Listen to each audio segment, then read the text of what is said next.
ओम सूर्याय नमः। दोस्तों, शास्त्रों में मकर संक्रांति का विशेष महत्व माना जाता है। ज्योतिष अनुसार इस दिन सूर्य धनु राशि से निकलकर मकर राशि में प्रवेश करते हैं और इस दौरान सूर्य दक्षिणायन से उत्तरायण हो जाते हैं और तभी से सब शुभ कार्य प्रारंभ भी हो जाते हैं। इसीलिए इसे उत्तरायण भी कहा जाता है।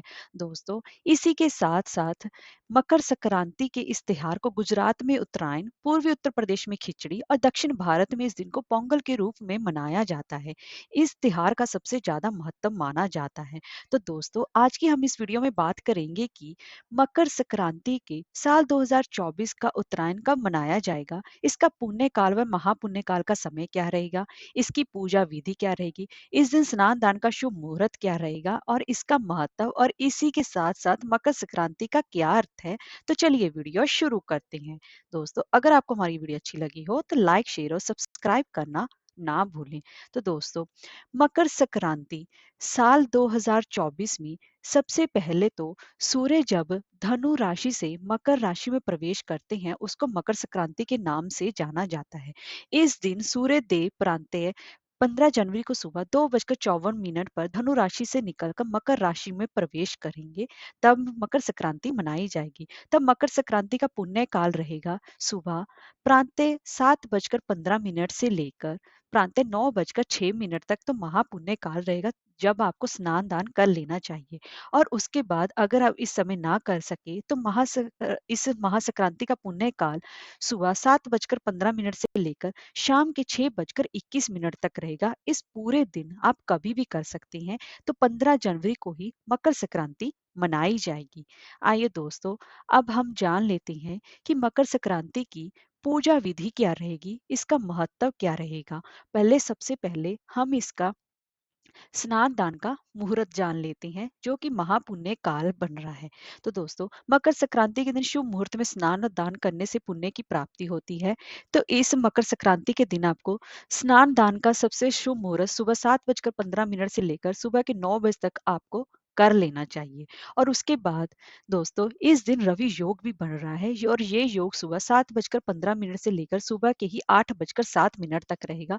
तो उस दौरान भी आप इस विशेष पुण्य काल में भगवान सूर्य नारायण की विशेष रूप से पूजा उपासना कर सकते हैं और स्नान दान कर सकते हैं। आइए अब जान लेते हैं इसकी पूजा विधि क्या रहेगी।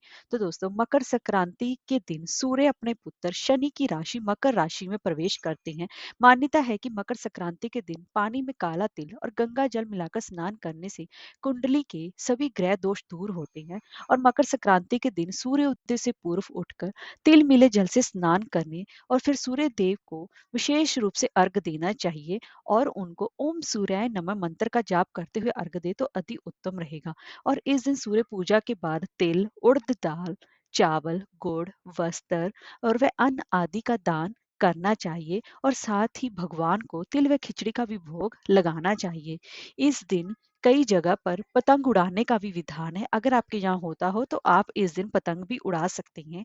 और इसी के साथ साथ मकर संक्रांति पर कुछ जगहों पर लड़कियों को संक्रांत देने का भी रिवाज है। अगर आपके यहाँ होता हो तो आप ये भी कार्य कर सकते हैं। अब हम जान लेते हैं कि मकर संक्रांति का महत्व और मकर संक्रांत का अर्थ क्या है।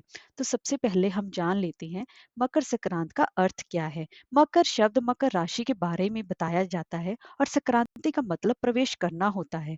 तो इस पुरानी मान्यताओं के अनुसार इस दिन सूर्य देव अपने पुत्र शनि के घर जाते हैं। बता दें कि मकर शनि की ही राशि है। तो सूर्य का मकर राशि में प्रवेश करना पिता पुत्र के इस अनोखे मिलन को ही मकर संक्रांति के नाम से जाना जाता है। इस दिन स्नान, दान, दक्षिणा, सूर्य उपासना करने का सबसे ज्यादा खास महत्व माना जाता है और इस दिन इस खास अवसर पर पवित्र नदियों में स्नान करना अति उत्तम माना जाता है। और गंगा सागर में मेला लगता है और उसका महत्व सबसे ज्यादा माना जाता है, क्योंकि इसी दिन ही मकर संक्रांति के दिन ही गंगा धरती पर अवतरित होकर आई थी और उन्होंने राजा सगर के पुत्रों का उद्धार किया था। इसी मकर संक्रांति पर वहां पर बड़ा भारी मेला लगता है। इसीलिए इस दिन का महत्व सबसे ज्यादा माना जाता है। और दोस्तों, इस दिन सभी देवी देवताओं का शुभ समय शुरू हो जाता है क्योंकि सुबह हो जाती है और उत्तरायण होते ही सभी स्वर्ग के द्वार खुल जाते हैं। और गंगा स्नान करने का आपको मैं अभी बता चुकी हूँ, इस दिन गंगा सागर में स्नान करने का सबसे ज़्यादा महत्व माना जाता है। अगर आप किसी कारणवश गंगा सागर नहीं जा सकते, तो अपने आस-पास की किसी पवित्र नदी में आज के दिन आपको स्नान अवश्य ही करना चाहिए। ओम सूर्याय नमः।